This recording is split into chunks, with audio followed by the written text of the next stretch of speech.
Hey, what's up guys? Welcome back. Today it's time to finish off this custom stratocaster that I did from the very inexpensive Squier.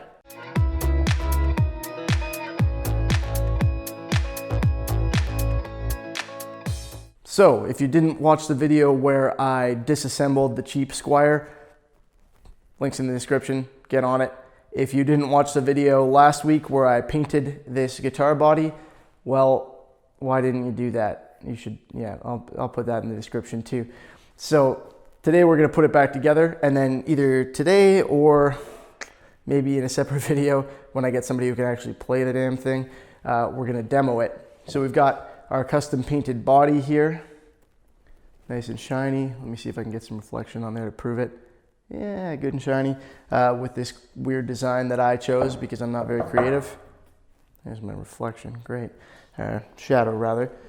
Standard neck, not really anything done to that. And then this crazy piece of equipment here. Look at all these switches and stuff. This is gonna be unreal. I can't wait to test this out. So we're putting that back together. And again, we'll get to a demo pretty soon. If not in this video, then in the next one, when I get somebody who can actually play it. So let's get this camera onto the tripod so I don't make you puke with my instability here. Get the soldering iron out and get to it.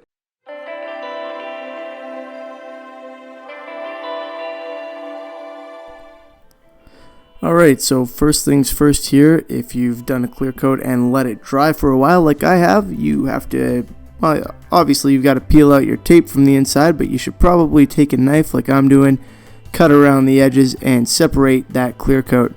Otherwise, if you have bridging from your paint job over to your tape, well, you could end up with an issue where when you go to peel your tape, you end up peeling part of your paint job. You don't want that. So, this pickguard, if you haven't seen it already, and I'm sure most of you have, once again, I got it from my man Troy from Gnoyze Guitar Mods. I'm going to post a link to his eBay page in the description here so that you can go check out his stuff. If you're looking for any kind of crazy customization work, I highly recommend you check him out.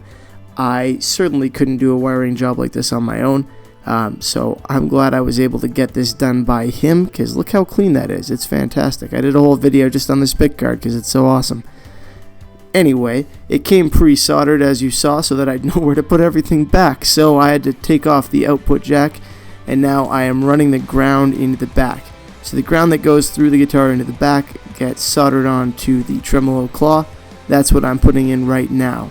When you put the tremolo claw in, make sure you don't tighten it up too much on these guitars because you have to get the springs in after, and they are going to be very difficult if you tighten that thing down too far.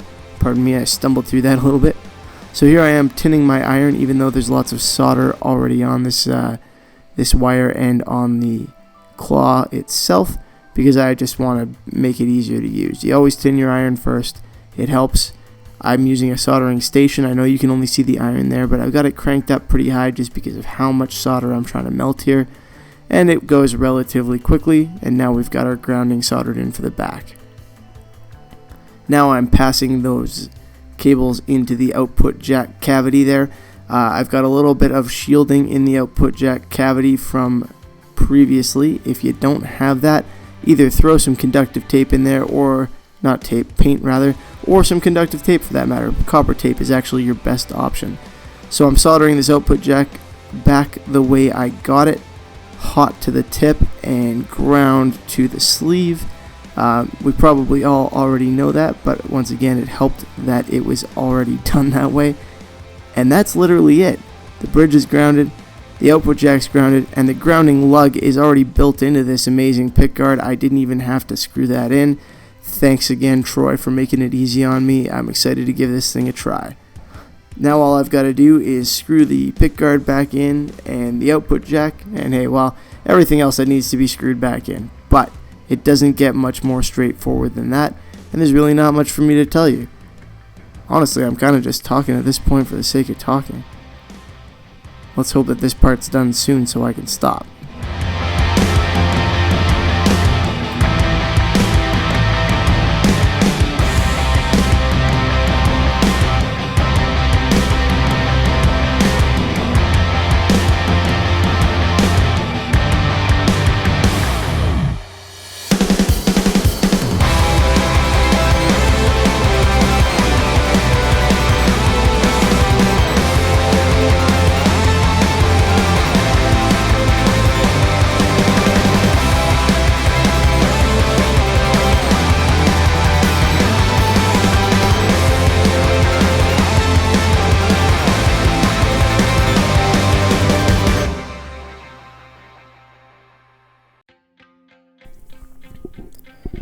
Alright, so now it's time to get the bridge back in there. It's pretty straightforward on this one. You just kind of drop it into place and make sure it lines up with the screw holes, and then you screw it in.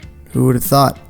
I like to start with the outside screws, which is what you're going to see me do here, just to make sure that everything's lining up nice and straight. I also start with the outside strings when I'm restringing a guitar. It's just kind of a force of habit. I like making sure that everything lines up properly before I do all the work for the middle. So that's what I'm doing here, putting those outside two in.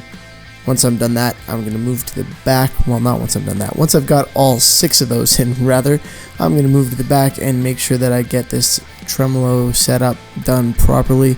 It's just a vintage trem in these stratocasters, so it's pretty straightforward. First things first, get those springs on there. I like to go with a setup where the 3 of my springs go toward the inside, so I kind of center them on that bridge, but not everybody likes that. A lot of people do it differently. I generally don't actually use the tremolo arm in my Stratocasters because I don't find that they work all that well, so to each their own on that one. Get those put in there, and then you can go ahead and toss the plate on the back if you want. I'm peeling mine and prepping it. I'm not actually going to screw it in right now because well, just about got it backward there. That would have been embarrassing because I'm going to put the strings in with it off. It just is easier and makes more sense to me. So now I put the back plate on there and get the neck screwed in. I'm just getting those screws started so that it will be easier for me to work with once I get the neck set in there.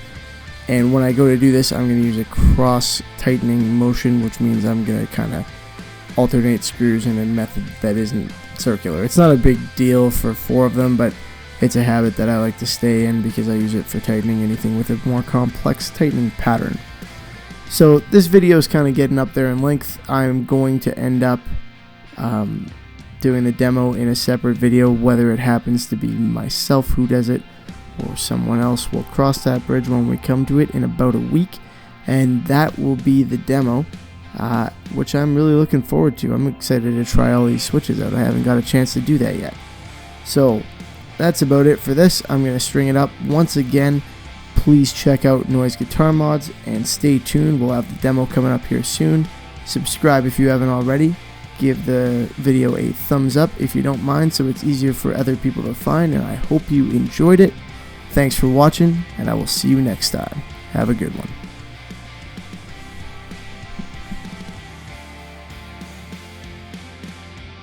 Alright, well, time to go throw some strings on this thing.